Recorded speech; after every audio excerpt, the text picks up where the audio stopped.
नमस्ते मित्रों, मेरा नाम है राकेश कुकड़िया। जैसा कि आप जानते हैं मैं टीचर और 10 साल से ध्यान करने और जुड़ा हुआ हूँ। तो आज का हमारा प्रश्न है, कौन सा मंत्र सबसे शक्तिशाली हो जाता है, कौन सा मंत्र सबसे पावरफुल हो जाता है। तो हम मंत्र शास्त्र का एक नियम है कि कोई भी मंत्र 1 लाख से ज्यादा अगर बोला जाए तो उस मंत्र की ऊर्जा ऊपर होने लगती है, वो मंत्र शक्तिशाली होने लगता है। पर ये मंत्र 1 लाख से ज्यादा बार बोलना पड़ेगा।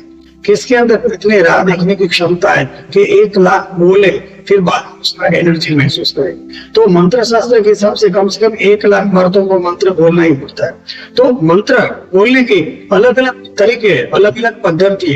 कोई मंत्र वैखरी वाणी से बोलता है, कोई मंत्र मध्यमा वाणी से बोलता है, कोई मंत्र पश्चंती वाणी से बोलता है, कोई मंत्र परावाणी से बोलता है। तो अलग अलग प्रकार की वाणी से मंत्र बोले जाते हैं। तो क्या होता है कि वैखरी वाणी से ज्यादा बार बोलना।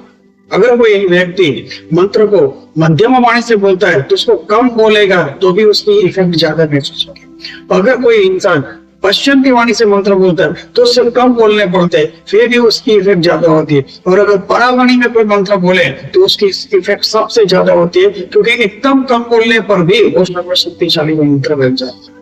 तो कहने का मतलब मंत्र 4 लेवल पे बोले जाते हैं। अब ये 4 प्रकार की वाणी कौन सी है? तो जैसे मैं बोल रहा हूँ और आप सुन रहे हो, तो जो बाहर आवाज आ रही है उसको कहते हैं वैखरी वाणी। तो इस मंत्र को हमें लाखों बार बोलना पड़ेगा तो वो मंत्र के अंदर ऊर्जा आएगी। लेकिन अगर हम ये मंत्र को मुंह से ना बोलते हुए ऐसे मन से बोले, जैसे मन के अंदर में कोई मंत्र बोलते, जैसे कि कोई मंत्र हम लेते हैं, आप कोई भी मंत्र ले सकते हो। कोई भी मंत्र जो आपको, कोई भी मंत्र आप ले सकते हो जिस मंत्र आपको अट्रैक्ट करता है, आप जिस मंत्र के द्वारा अट्रैक्ट होते हो। जो मंत्र आपको एकदम शांतपूर्ण लगता है, चाहे शिव का मंत्र हो, चाहे कृष्ण का मंत्र हो, राम का मंत्र हो, जिस मंत्र के साथ आपकी फीलिंग जुड़ी हुई है वो कोई भी मंत्र आप शुरुआत कर सकते हो। अगर आपके पास गुरु है जो आपको सच्चा मार्गदर्शन दे सकते हैं, जो आपको, अगर आपके पास कोई सच्चे गुरु है जो आपको सच्चा मार्गदर्शन कर सकते हैं, तो उनसे मंत्र लेना सर्वश्रेष्ठ मंत्र माना गया है। क्योंकि गुरु जो मंत्र देते हैं वो आपकी ऊर्जाओं के हिसाब से, आपके मन के हिसाब से, आपकी बुद्धि के हिसाब से दिया जाता है, तो वो सर्वश्रेष्ठ कार्य करता है।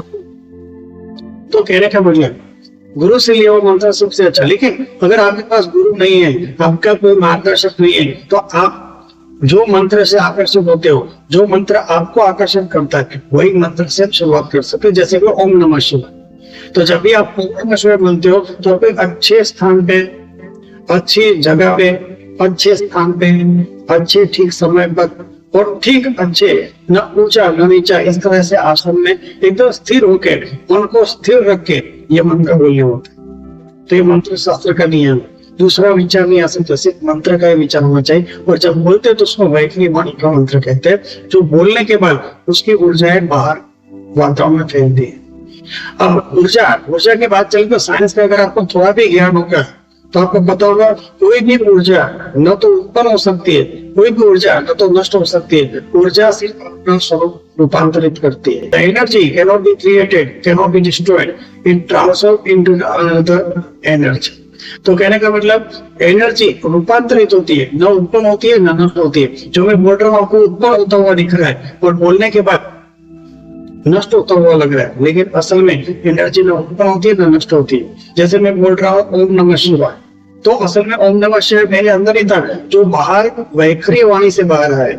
और जैसे बोलता हूँ ओम नमः शिवाय, शांत हो गए, पर उसके बाद भी वो ऊर्जा कहीं ना कहीं वातावरण में मौजूद है। हाँ, हमारे कान नहीं सुन सकते, क्योंकि साइंटिस्ट बताते हैं कान की सुनने की क्षमता 20,000 हर्ट्ज से लेके 20 हर्ट्ज तक होती है। कम से कम इंसान 20 हर्ट्ज की आवाज से नीचे आवाज नहीं सुन सकता, और 20,000 से ऊपर के हर्ट्ज की आवाज नहीं सुन सकता, क्योंकि 20,000 हर्ट्ज से ऊपर की आवाज में नहीं सुन सकता, क्योंकि इंसान के कान के पर्दे फट जाए।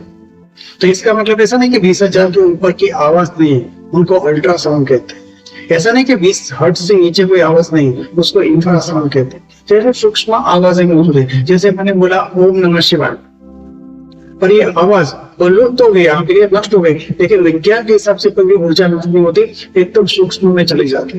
लेकिन अगर आपके पास ऐसा यंत्र हो जिससे ऊर्जा को मल्टीप्लाई किया जा सकते, तो वही वो आवाज यहाँ पे ओम नमः शिवाय को मल्टीप्लाई करके फिर से ऊपरी स्तर पर लाके फिर से सुन सकते।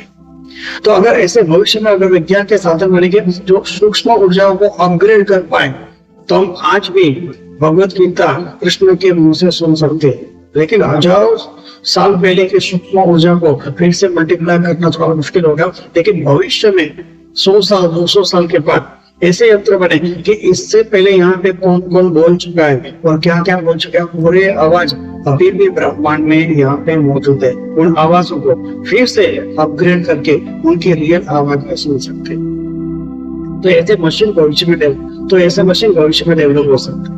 बाद में क्या कि जो हम बात करें तो ऊर्जा है, हम बात करते हैं बोलने की, अभी तो हमें बोलना ही पड़ेगी सारी मतलब। तो जब बोलते हैं जो अंदर है जो बाहर आया, जैसे कि मन में कुछ आपके बोलते नहीं हो कुछ भी, लेकिन जब बोलते हो तो अंदर की बात बाहर आती है, तो वैखरी वाणी। तो मैं जब बोलता हूँ ओम नमः शिवाय, तो वो वैखरी वाणी है, उसको लाखों बार जपना पड़ेगा तब उसकी इफेक्ट आपको थोड़ी बहुत देखने मिलेगी। लेकिन अगर यही मंत्र इंसान मन में जपे तो उसको मध्यमा वाणी कहते हैं।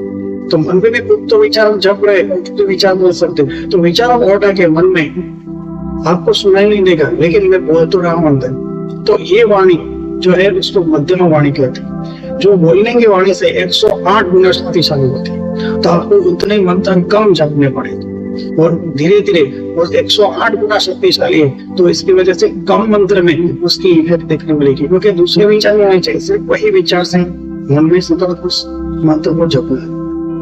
उसके बाद होती है पश्चंती वाणी, मतलब मैं मंत्र को एकदम हवा में देखता हूँ, ओम नमः शिवाय। अगर मैं इसको क्लीन हवा में देख पाता हूँ, चीजें भी दिख रही है और ओम भी दिख रहा है, नमः भी दिख रहा है, शिवाय भी दिख रहा है, अगर ऐसा मैं अपनी खुली आंखों से हवा में देख पा रहा तो उसको कहते हैं पश्चंती वाणी। पश्चंती वाणी नॉर्मल वाणी से, जो वैखरी वाणी हम बोलते हैं, उससे 11,664 टाइम्स स्ट्रॉन्ग हो।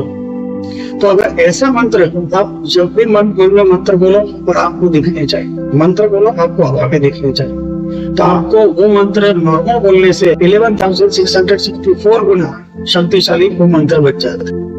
पर अगर चौथी वाणी होती है परावाणी, परावाणी में क्या होता है कि आप बोलने की कोशिश करते हो और रोक लेते हो मंत्र, तो मतलब बोलते ही नहीं हो और सूक्ष्म में बस मौन से वो मंत्र बोला जाता है।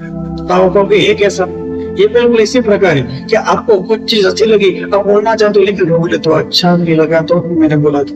अगर आपको कुछ बुरा लगा और बुरा बोलना चाहते हो लेकिन अपने आप को रोक लेते, तो वो परावाणी में चला जाता है। अगर आप कुछ फील करते हो, आप कुछ बोलना चाहते हो, अगर अच्छी बात बोलना चाहते हो तो भी आप नहीं बोले, आपने संयम कर लिया। अगर आप बुरी बात बोलना चाहते हो लेकिन आपने संयम कर लिया, तो 12,59,712 गुना शक्तिशाली हो जाता है वो चीज, इतनी शक्तिशाली हो जाती है। तो हमें अपनी बातों को हमेशा व्यक्त करना चाहिए या फिर अपने विचारों पे संतुलन रखना चाहिए कि आपको अचानक कुछ अच्छा, अचानक कुछ बुरा बोलने की जरूरत ही ना हो। मन को इतना संतुलित रखो कि कोई भी बाहर की होने वाली घटना है आपके मन पे इफेक्ट ही न डाले। अगर कोई अच्छी घटना होती है तो भी आप पे इफेक्ट न डाले, बुरी घटना हो रही है तो भी आप पे इफेक्ट ही न डाले, ऐसा मन संतुलित हो जाए। तब जब आप मंत्र जप करना चाहते हो तो मंत्र जब बोलते हो ओम नमः शिवाय, लेकिन बोलने के साथ ही आप उसको रोक लेते हो और जो ऊर्जा उत्पन्न होती है, मौन की ऊर्जा, जो शून्य विचार की जो ऊर्जा है, वो इतनी शक्तिशाली है कि नॉर्मल बोलने की ऊर्जा से 12,59,712 गुना शक्तिशाली वो ऊर्जा हो जाती। तो याद रखना, अगर आप किसी के बारे में बुरा सोचते हो, बोलना ही चाहते हो, रुक जाते हो, तो वो बोलने से भी 12,59,712 गुना शक्तिशाली हो जाएगा। तो वो लोग आपकी वो पूरी ऊर्जा महसूस कर ही लेंगे, भले आपको उसको बुरा हो तो, लेकिन आपके लिए आपका नेगेटिव हो जाता है। क्यों? क्योंकि आप बोलते हो तो एक गुना है, लेकिन जब आप खराब बोलने का रोक लेते हो तो 12,59,712 गुना ऊर्जा भाग जा रही, तो वो परावाणी में चली जाती है आपके पास। तो हमेशा आपको जो बोलना हो या तो बोल देना चाहिए, उसकी एक इफेक्ट है। लेकिन जब आप बोलना चाहते हो नहीं बोलते हो तो 12,59,712 गुना ऊर्जा निकलेगी। लोगों को भले आपने लोग सुनेंगे नहीं, लेकिन आपकी ऊर्जाओं से उनको पता चल जाएगा कि आप क्या महसूस करते हैं। अगर आप अच्छा बोलना चाहते हो लेकिन आप रोक लेते हो तो आपकी अच्छी ऊर्जा बाहर निकल जाएगी, भले आप रोक लो तो 12,59,712 ऊर्जा बाहर निकल जाएगी, अच्छी ऊर्जा। तो इस तरह से बुरा और अच्छा दोनों ही हमें रोकना है। क्या कहते हैं, सिर्फ मौन की ऊर्जा ही बाहर निकलेगी, तब वो ऊर्जा सर्वशक्तिशाली होती है, वो मंत्र सर्वश्रेष्ठ होते हैं। और वो कुछ भी हम क्यों अच्छा है बुरा बोले, हम भगवान के नाम ही क्यों ना, अगर हम कुछ अच्छा बोलेंगे तो भी दुनिया के लिए बोलते, अगर हम बुरा बोलते वो भी दुनिया के लिए बोलते।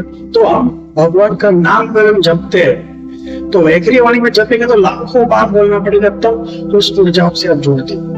जब हम लाखों बार ये मंत्र बोलते हैं तो मैंने कहा ये ऊर्जा नष्ट नहीं होती, ये ऊर्जा ब्रह्मांड में रहती। तो मैंने जब लाखों बार ओम नमः शिवाय बोला, इस तरह से किसी और ने भी ये साधना ही होगी, उसके भी लाखों बार ओम नमः शिवाय बोला होगा। उससे पहले भी लाखों लोगों ने ये ओम नमः शिवाय का मंत्र बोला है, या गायत्री मंत्र बोला है, या राम का नाम जपा है, या फिर विष्णु कृष्ण का नाम मंत्र जपा है। तो ऐसे बहुत सारे मंत्र जो सकारात्मक ऊर्जा है वो लाखों लोगों ने लाखों बार जपी, तो ऊर्जा नष्ट क्यों हो सकती? क्योंकि विज्ञान का रूल है कि ऊर्जा न उत्पन्न होती है न नष्ट होती। तो ऊर्जा ब्रह्मांड में मौजूद है, वो ब्रह्मांड के खजाने हैं उस पॉजिटिव ऊर्जा के, लेकिन हम ले क्यों नहीं पाते? क्योंकि हम वो मंत्र उस प्रकार से, उस स्थिति में, उस प्रक्रिया से हम नहीं बोलते। और हमें उस ऊर्जा से जुड़ने के लिए हमें डाउट है कि उस ऊर्जा से जुड़ते हैं कि नहीं जुड़ते। तो जो ऊर्जा ब्रह्मांड में सकारात्मक ऊर्जा बनी हुई है, उससे जुड़ने के लिए हमें उसको कम से कम 1 लाख बार बोलना ही होगा, वैखरी वाणी। अगर आप उसको मध्यम वाणी में माइंड से बोलते हो तो आपको और कम बोलने होंगे और आप उस ऊर्जा से जुड़ जाते। अगर आप उससे कम, मतलब जो बोलते हो तुरंत आपको हवा में ही दिखते वो मंत्र एकदम क्लीन हवा में, तो आप और काम करोगे तो भी जुड़ जाओगे। लेकिन आप उस ऊर्जा से इतने फीलिंग से जुड़े हो लेकिन रोक लेते हो तो वो बड़ा वाणी में तब्दील हो जाते, ऑन द स्पॉट आप उस ऊर्जा से जुड़ जाते हो। लेकिन वो हमें धीरे धीरे सीखना पड़ता है। बड़ा वाणी हमें बहुत प्रैक्टिस के बाद समझ में आती है। तो पहले वैखरी वाणी में जाना चाहिए, फिर वैखरी वाणी से धीरे धीरे मानसिक वाणी में जाना चाहिए, मानसिक वाणी के बाद हवा में पश्चिमी वाणी में जाना चाहिए, उसके बाद परावाणी में जाना चाहिए। जैसे आप परावाणी में जाते हो परमात्मा की ऊर्जा से आप जुड़ जाते हो, और जैसे परमात्मा की ऊर्जा से जुड़ जाते हो तो आपके पुराने कर्म, इस जन्म के कर्म, हर कर्म शून्य हो जाते। और शून्य होने जाने के बाद इंसान का फिर से पुनर्जन्म नहीं होता। क्यों? कोई कर्म ही नहीं बचा है जब धारण करने का, कोई कारण ही नहीं बचा। तब इंसान की मोक्ष की स्थिति आती है, समझ जाता। तब वो इंसान नर में से नारायण बन जाता है, आनंद परमानंद से जुड़ जाता है, जीव ही शिव के साथ। उसी स्थिति को परमात्मा और मोक्ष की स्थिति कहा जाता है, निज धाम जाने की स्थिति कहा जाता है। तो ऐसी जो स्थिति है, वही स्थिति को पाने के लिए वर्षों से योगी तपस्वी प्रक्रिया कर रहे हैं। तो ये मंत्र बोलने की सर्वशक्तिमान स्थिति मैंने आपको बताई 4 प्रकार से होता है। मुंह से बोला जाए वैखरी वाणी, जो लाखों बार जपने पड़ेंगे। फिर मन से बोला जाए सतत, उसको तो मध्यम वाणी कहते हैं। अगर आंखों के सामने हवा में दिखती है तो पश्चिमी वाणी, और अगर बोल के उसको रोका जाए फिर उस ऊर्जा को बढ़ाया जाए मौन स्वरूप में निर्विचार में, तो उसको परावाणी कहते हैं। तो हमें धीरे धीरे इन मंत्रों को उस लेवल तक ले जाना होता है जिस लेवल से परमात्मा की प्राप्ति होगी। तो हमारे जीवन का मुख्य लक्ष्य यही है कि परमात्मा से जुड़ना, परमात्मा की ऊर्जा से जुड़ना और जन्म मृत्यु के चक्र में से बाहर निकलना, जिसको मोक्ष की स्थिति कहा गया है। तो ऐसे ही गौण विषय में अगर आपको वीडियो चाहिए तो उसे सब्सक्राइब कर सकते हो। सुनने के लिए थैंक यू। जय गुरुदेव, जय गुरुदेव, जय गुरुदेव।